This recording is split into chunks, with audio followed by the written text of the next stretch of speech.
The opening scene features Preston Waters, an 11-year-old boy who lives with his parents and two older brothers.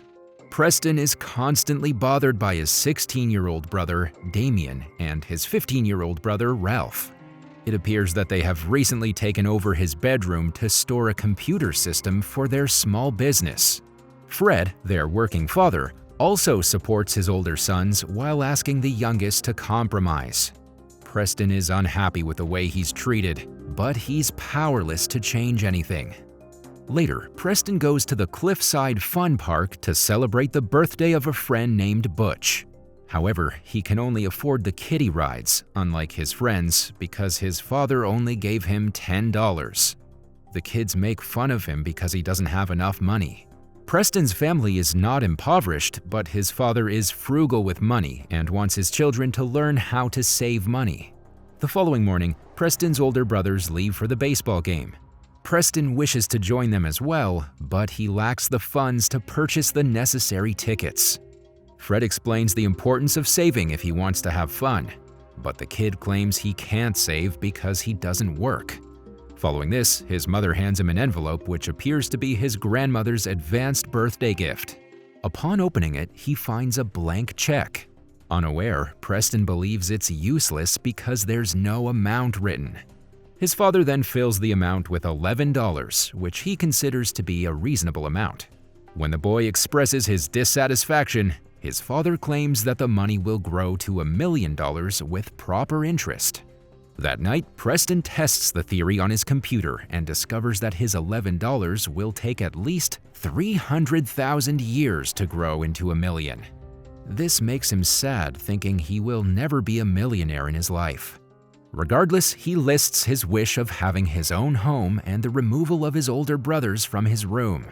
In the next scene, we're introduced to an escaped convict named Carl Quigley. It's revealed that he escaped from the jail on a rainy night and then went to an abandoned building where he had a hidden briefcase containing $1 million before his imprisonment. Currently, he arrives at a bank with the stolen money and meets the bank's president, Biderman, who used to be his money laundering partner. Carl wants him to launder his money so that the FBI doesn't question his purchases. Biderman initially refuses to return to this illegal business, but Carl threatens to kill his family if he does not comply. The president has no choice but to agree, so Carl instructs him to give the money to a man named Juice the next day. On the other hand, Preston cycles to the same bank to cash his $11 check. However, a lovely bank teller named Shay gently informs the boy that he must have a minimum amount of $200. As a result, Preston leaves the bank with the check, and as soon as he boards his bike, Butch snatches his check and cycles away. Preston then pursues his friend, but he ends up falling just behind Carl's car, causing his cycle to be crushed while reversing. Carl is now obligated to pay for the cycle, but before he can write any amount on the check, he spots a police car approaching.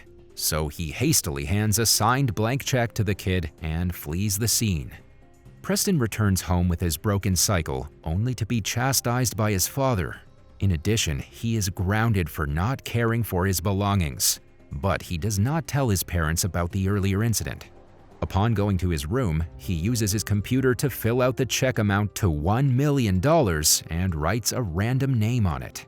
The very next day, he goes to the bank to cash it, but a chubby teller sends the boy to Biderman due to his huge transaction amount. Because the check bears Carl's signature, the bank's president misidentifies the child as Juice. Believing this is part of Carl's plan, Biderman fills Preston's bag with $1 million and lets him go. As he walks out of the bank, Preston bumps into Juice, but the man doesn't bother much about it. Upon entering Biderman's room, Juice introduces himself and asks for the money. Biderman quickly realizes his error and rushes outside in search of Preston, but in vain. Following this, Preston arrives home and searches the internet for houses for sale. After deciding on one, he contacts a real estate agent, converses with her using the computer's robot voice, and pays $300 for a house. Before finalizing the transaction, the agent requests Preston's name, which the kid changes to Macintosh. Preston is overjoyed because he's finally wealthy, just as he dreamt of. On the other hand, Carl learns about the situation and becomes enraged. He initially blames Biderman for his blunder, but he soon remembers the blank check he gave the kid, which makes him depressed. In order to locate the kid, 3 men decide to go to places where kids generally love to go. Meanwhile, Preston makes another purchase of a limousine service and asks the driver to pick him up. He then sneaks out of the house and meets his car driver, Henry. The driver initially believes the kid is joking, but after being handed some money, he apologizes and opens the door for him. Preston fabricates a story about the car being owned by his millionaire boss named McIntosh. After this, Henry takes him to every mall in town at his request and buys a plethora of clothes, toys, video games, and other items, filling his new home with them. He even gives Henry an expensive watch as a thank you for accompanying him. While driving back home, Preston notices Shay and pulls over to inform her that he'll soon be at the bank to deposit more than $200. After departing from Preston, Shay meets an unknown man and reports to him everything she knows about her workplace. She actually turns out to be an undercover FBI agent who's on a mission to catch money launderers in the bank. The next morning, Fred is about to drive to work, but his driveway is blocked by several goods loading vehicles, and the workers are moving many goods into a neighboring house. Fred heads forward to investigate the matter, only to discover Preston ordering the people. He inquires as to what's going on, and Preston responds that he's begun working for McIntosh. The boy also orders the worker to clear the path for his father, who is taken aback to learn that his son wields such authority. Eventually, the moving process is completed, and we see the house has racetracks, a video game system, Preston's personal office, and even a water park. Preston and Henry spend the entire day together enjoying themselves. The news of the rich man moving into a new home spreads, and Shay also becomes aware of it. After learning about the way he spends his money, she decides to pay a visit to McIntosh to determine his source of income. Upon going to his house, she finds Preston and asks him about McIntosh. The boy pretends that McIntosh has a busy schedule and will be unable to see anyone. He soon changes the subject and invites her on a business date. At first, she objects, but when he claims himself to be McIntosh's financial manager, she agrees. Despite knowing about the work under McIntosh, Preston's father still refuses to let him go out on a date at night. In order to persuade him, Preston slyly whispers that he was about to show Fred's work prospects to McIntosh. Sensing that his son's relationship with a millionaire will benefit him, Fred lets his son do whatever he wants. Later at night, Preston and Shay go on a dinner date, and he presents her with an expensive necklace, claiming that it's from McIntosh. He addresses several personal questions to her by taking the name of his imaginary boss. After dinner, he takes her to a fountain, and the two have a great time together. Not long after, Carl and his group spot them and slowly approach them. When Preston notices this, he cleverly instructs Shay to race to the car and drives away. Before departing, Preston tells her that McIntosh is having his birthday party this weekend and invites her. Knowing that McIntosh will be there, she agrees to attend the party. Another day, Preston hires a party manager who charges him $10,000 for the service. With this large sum of money, she decides to organize a fancy dinner and keep the rest of the money in her pocket. Later that day, Henry is preoccupied with his friends, leaving Preston all alone. Bored, he cycles to the park and watches the other kids play, which prompts him to reflect on his past life. At some time, Carl and his group show up in the same park and spot Preston. The kid immediately cycles away after seeing them. A long chase begins in order to apprehend the boy, but the three of them are forced to return empty-handed when their car becomes stuck on top of other cars during the process. With all of their failed attempts, Biderman believes that stealing another $1 million would be easier than getting a kid. Following this, the trio devises a new strategy and kidnaps Preston's friend Butch.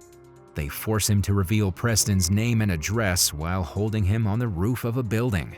The birthday party is on the same night, and everything appears to be in order. Preston uses his financial clout to force his elder brothers to work for him.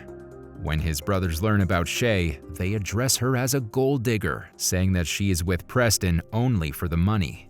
This makes him sad, so he goes to Henry and inquires about gold diggers.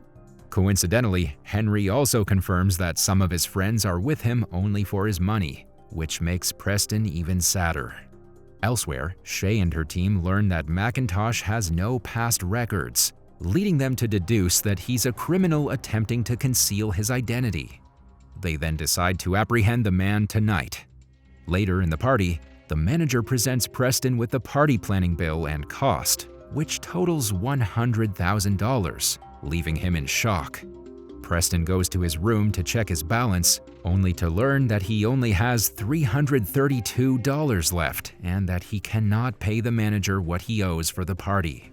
Still checking on the computer, his father arrives and begins conversing with the person behind the chair, mistaking him for McIntosh. Because it's Preston's birthday, he requests that the so-called McIntosh send him home early.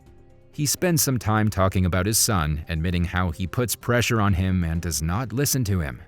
After hearing all of this, Preston becomes emotional as he realizes how much his father cares for him. A few moments later, Preston turns around to find that his father has already left.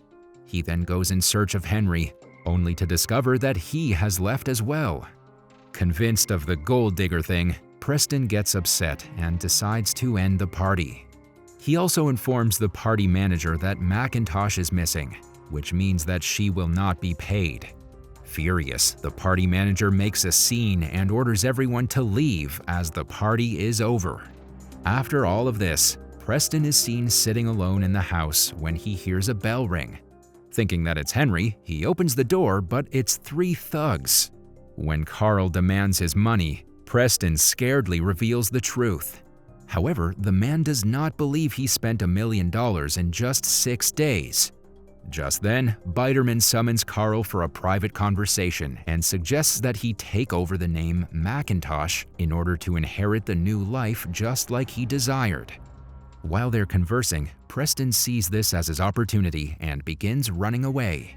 They get into a chase inside the house, but Preston, who knows every nook and cranny, outwits them. Despite this, Carl manages to capture him, but fortunately, the FBI arrives just in time, ordering everyone to freeze. The trio is then arrested for fraud, money laundering, and theft. Carl quickly declares that he's McIntosh, believing that assuming the false identity will grant him a new life. But instead, the FBI arrests him for numerous crimes. After learning that Shay is an FBI agent, Preston believes she cannot be his girlfriend. However, she proves it wrong by kissing him and asking him to call her after 10 years. Following this, the boy walks outside and meets Henry, who reveals that he had gone to get ice cream for the party. Since they can no longer work together, they bid each other farewell. In the final scene, Preston returns home and celebrates his birthday with his family happily.